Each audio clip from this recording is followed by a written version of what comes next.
Do you like the outdoors, fishing, boating, or perhaps an interest with protecting our waterways? If so, stay tuned to Protecting Our Community.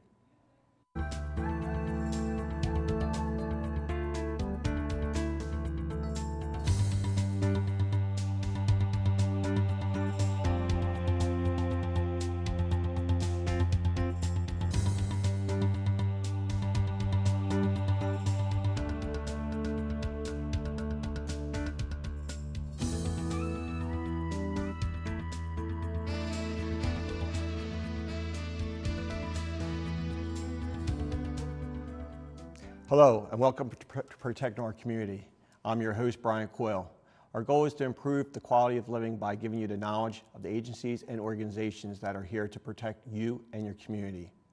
On today's show, we have a member of the Pennsylvania Fish and Boat Commission, Officer Erin Czech, who is going to discuss all the wonderful things that they do to make our lakes, streams, and rivers safe for us and the wildlife. Erin, welcome to the show. Thank you, Brian. How are you? Good, how are you? Good, I'm very good. So, Erin, tell us about the Fish and Boat Commission. The Pennsylvania Fish and Boat Commission is the agency responsible for protecting our waterways in the Commonwealth. We are responsible for protecting 86,000 acres, or miles, of waterways and streams in the Commonwealth. We are responsible for establishing and protecting all the fishing regulations and laws, for the boat regulations and boating laws in Pennsylvania, and for the criminal side of water pollution in Pennsylvania.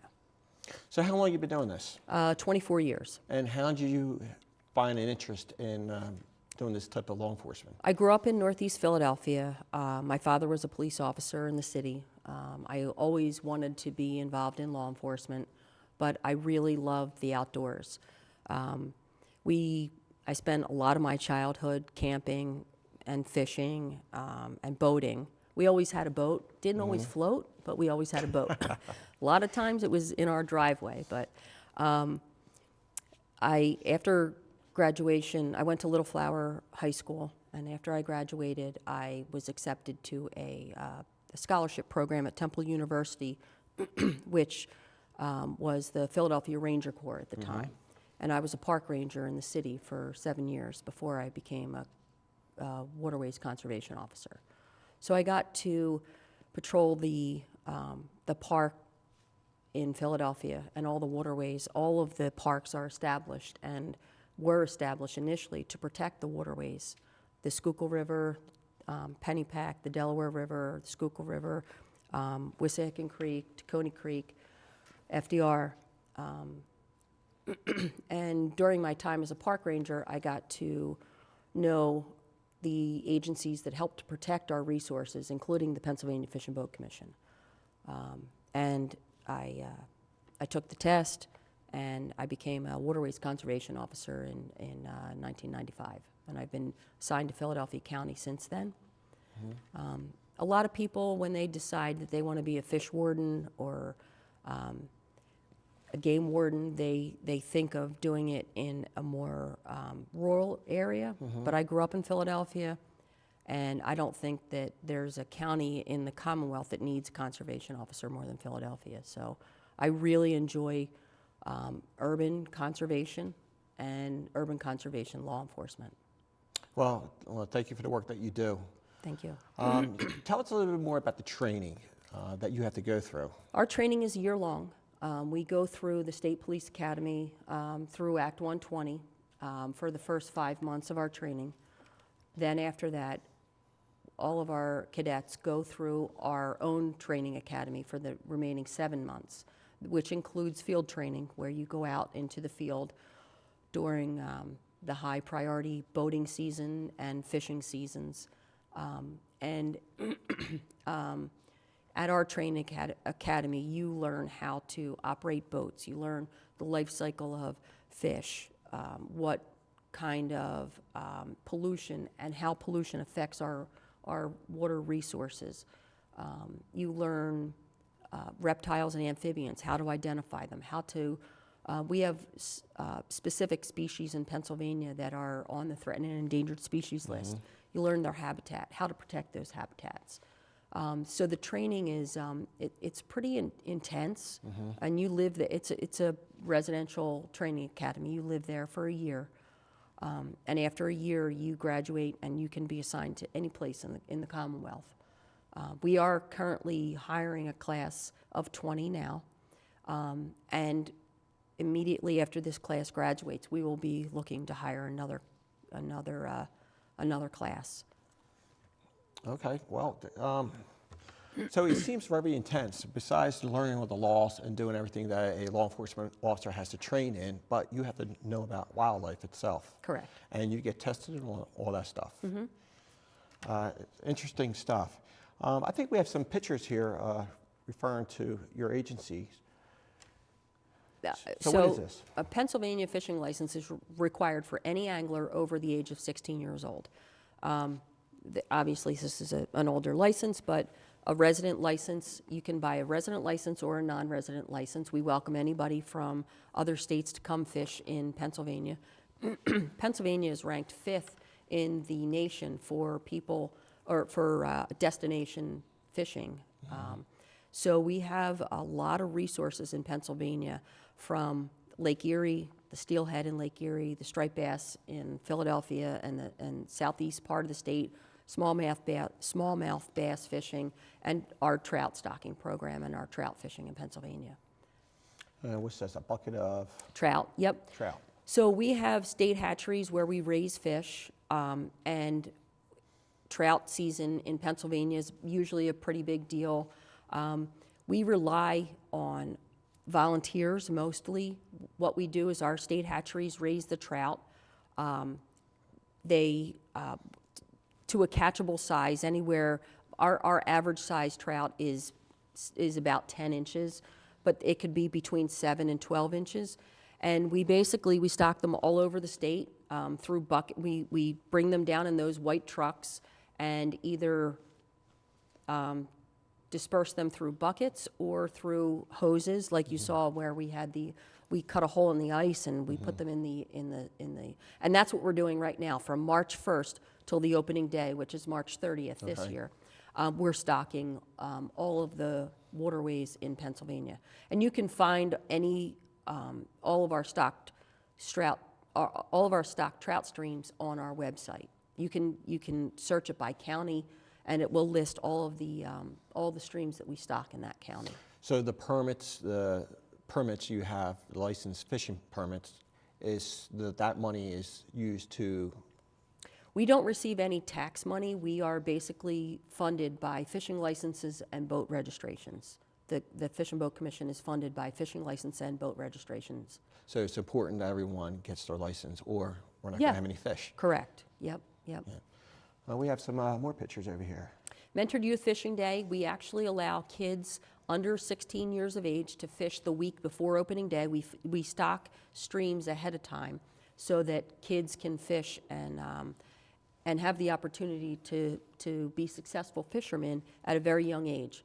Studies have shown that kids that are successful at fishing early on carry that through their lives. So Mentored Youth Fishing Day is a big deal for us, and we stock the Wissahickon in the city of Philadelphia for Mentored Youth Fishing Day, and it's a great opportunity for kids to fish. Now, these pictures, these fishermen, where are these fish caught? That's a steelhead that was caught in Lake Erie. That's one of our Lake Erie fish. These are crabs that were actually caught right on the Delaware River. The Delaware River is actually brackish.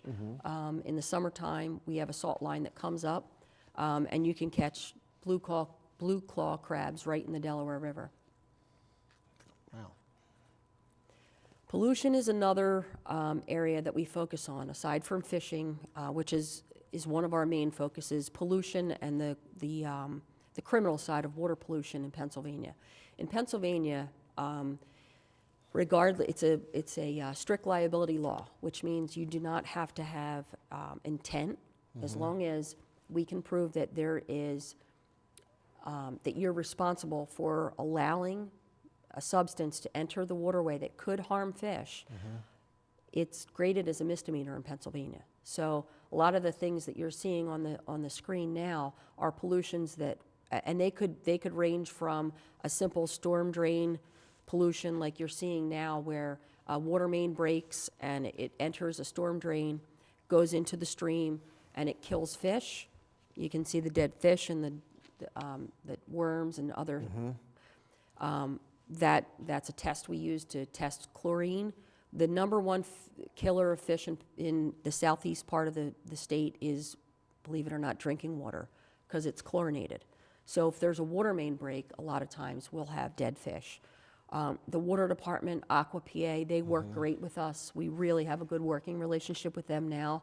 They try to do as much as they can to minimize the impact on the waterways, but sometimes that chlorinated water makes it to the stream, and it's still graded as a misdemeanor. It's still a violation of the law. The Pennsylvania Constitution guarantees that you, as a Pennsylvania resident, are guaranteed clean air and clean water. And it's my job to make sure that you have that clean water. So when we have kids during the summertime, and I'm not talking about the ones with the sprinkler caps, but on the fire hydrant, and they have that fire hydrant open wide, and tons of gallons of water is pouring out of it. That's actually harming our environment. It is. It's harming our streams. That chlorinated water goes down into the storm drain and enters a waterway. Most of our storm drains in Philadelphia are called, it's a combined system where it's sewage and storm drain. So if there's a lot of storm water coming into that waterway, rather than going into the sanitary sewer, it will go in, if it overflows, it'll go into the stream, and unfortunately it does impact our environment. It impacts the whole ecosystem in the stream. And I don't think that a lot of people realize the damage that they do. Yep. Even something as simple as washing your car and rinsing your the detergent down into a storm drain. If your storm drain enters directly into a waterway, a local stream, it can impact the stream. From small water main breaks to the Athos spill on the Delaware River, which happened on November 26, 2004, which released thousands of gallons of heavy oil, and it impacted miles and miles of the Delaware River. You can see the birds were oiled, the fish were impacted, the whole ecosystem of the Delaware River was impacted. So it can be something as small as, like I said, kids opening a fire hydrant to a major oil spill are some of the things that fall under our purview of investigation as far as water pollution goes. We also assist with our biologists and doing biological surveys. These are... They worms? They're elvers. They're actually tiny eels. They're called glass eels. That's a pencil eel, and that's an eel that is grown to basically full size. Eels, all of the American eels, they're called diadromous fish, and basically they grow up in streams, freshwater streams in Pennsylvania, but to reproduce, they go to the Sargasso Sea, which is down by the Bermuda Triangle. So all of these eels make their way back to the Sargasso Sea. They reproduce, and those tiny little glass eels that you saw, those clear little eels, they make their way back up to the stream that they were imprinted on, wherever their parents were from. They make their way back up. Glass eels are a target for poachers, and they basically, as of last year, it was about $1,800 a pound is what they were getting on the black market for these tiny glass eels. That's another focus of our job, that we spend a lot of time investigating poachers that are taking our resources illegally. Wow, that's a lot of information, and I'm glad you're sharing this with the viewers. We're going to take a short break here. Here's a clip from the Fish and Boat Commission. Stay with us. What is aquatic resource management? It includes surveying fisheries and waterways. Knowing the population, health, and sustainability of Pennsylvania's many fish species is essential to maintaining quality recreational fishing throughout the state. Another part of aquatic resource management is regulatory. Rules, designations, and laws are finalized by the Commission. On the water, waterways conservation officers enforce fishing and boating regulations. Their duties also include maintaining compliance with creel limits and fishing seasons, informing anglers and boaters about boating and water safety, and education about the dangers of and penalties for boating under the influence. Pollution investigations, water rescue, and aids to navigation, markers, and buoys fall under what PFBC law enforcement provides. Another element of aquatic resource management is species protection, especially with native non-game fish, amphibians, and reptiles, and endangered and threatened species, and the prevention of invasive species in our waters.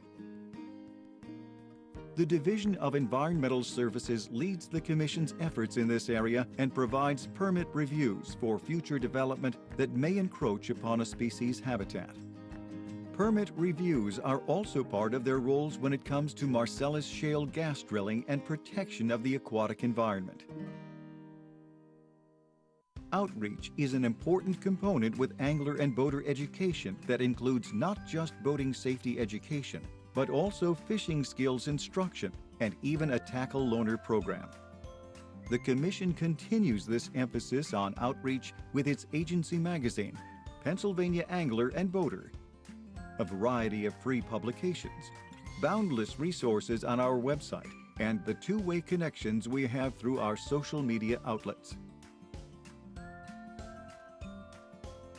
It's proven that educated and informed anglers and boaters are better stewards of the resource, both as a responsibility and in the interest of continued recreation for both themselves and future generations of anglers and boaters. This becomes one of the best ways to impart resource management. For the Pennsylvania Fish and Boat Commission, it all comes into focus with our philosophy of resource first, protect, conserve, enhance.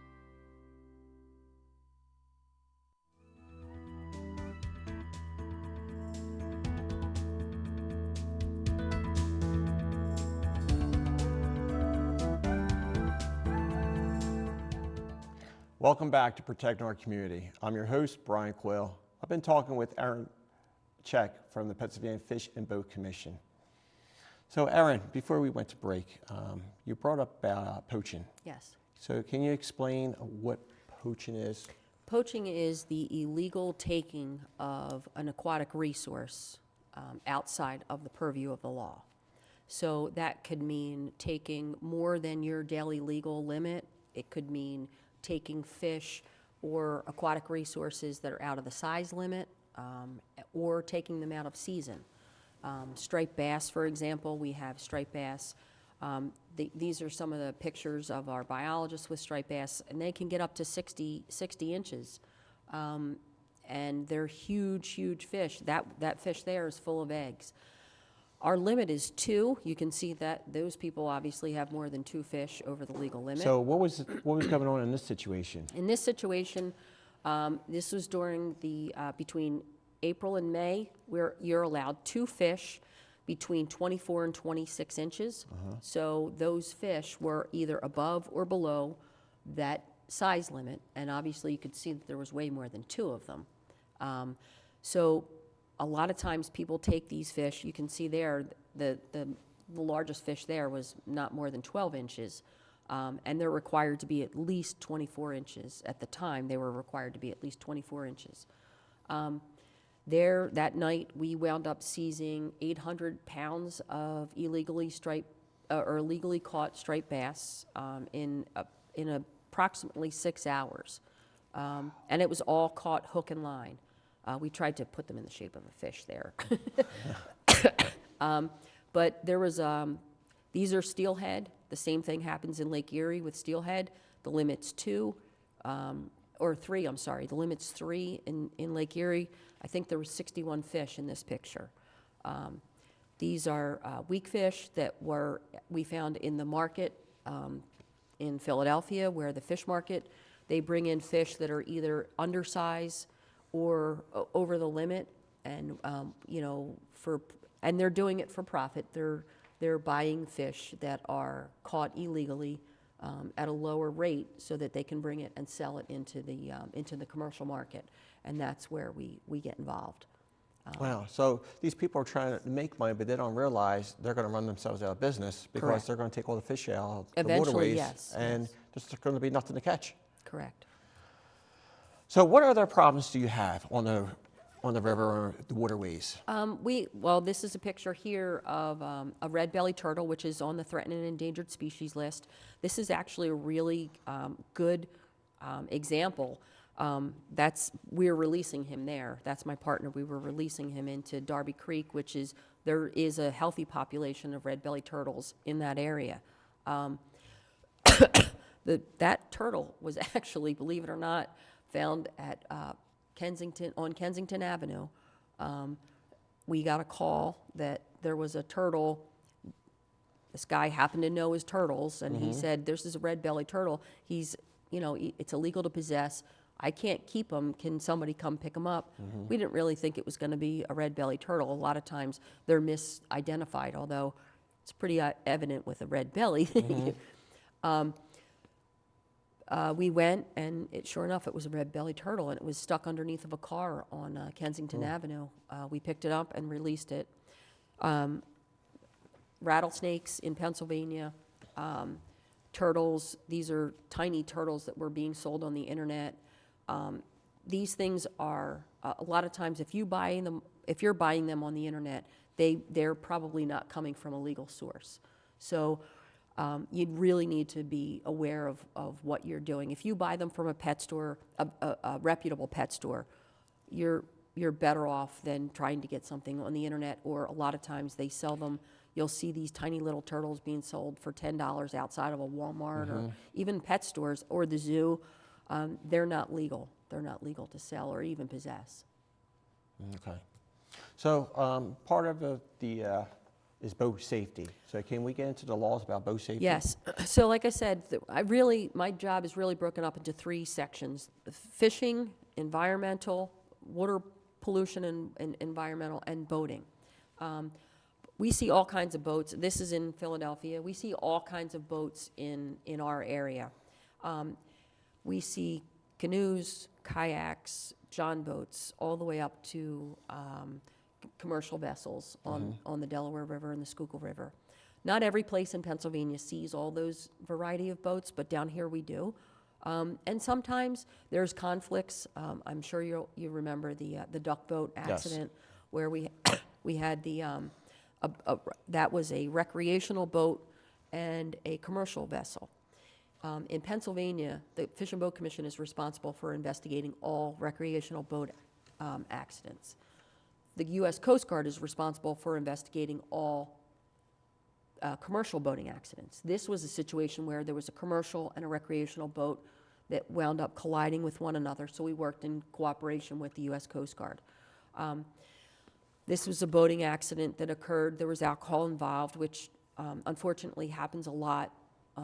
We have boating under the influence in our area, in any area really, can be a problem.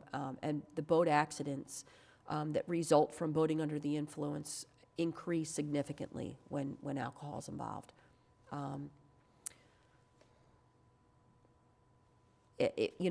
Just similar to the driving under the influence, boating under the influence is the same. It's a .08.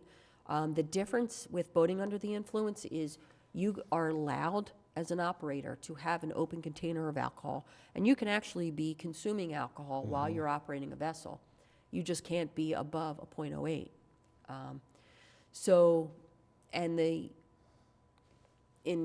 On the road, there's lines, there's rules of the road, there's very specific rules that you have to follow. On a boat, there's not necessarily a speed limit. There's no lanes that you have to stay in. There's a little bit more freedom on a boat, but there's still all of the same rules and regulations.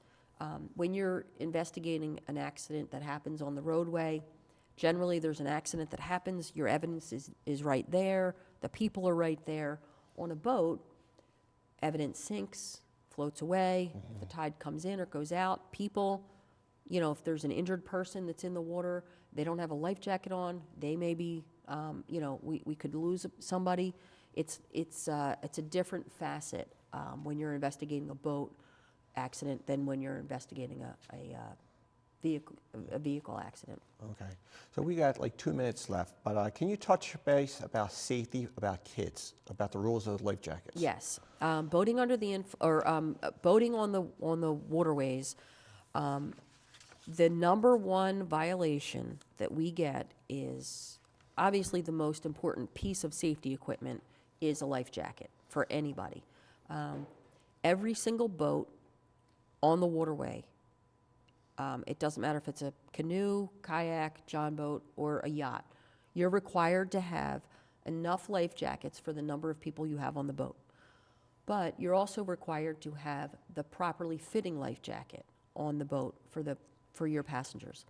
For example, if you have 4 adults and 2 children, you cannot have 6 adult life jackets. A lot of people think, well, you know, I have adult life jackets, they're going to be sufficient for kids, they'll float. That's not true with kids' life jackets. They have to be properly fitting. Kids will actually slide through, and actually an adult life jacket can actually hold their head underwater. It's very, very dangerous. It's really important that anybody that is on the waterway have a life jacket that is properly fitted to them. We also conduct boat safety courses in Pennsylvania, and the waterways conservation officers conduct those courses for free, and you can go to our website and find out where those courses are offered. Erin, thank you so much. That was a lot of good information, and I hope the viewers take that in. So if you're interested in joining the Fish and Boat Commission or want information on sport or water activities, please check out their website, fishandboat.com.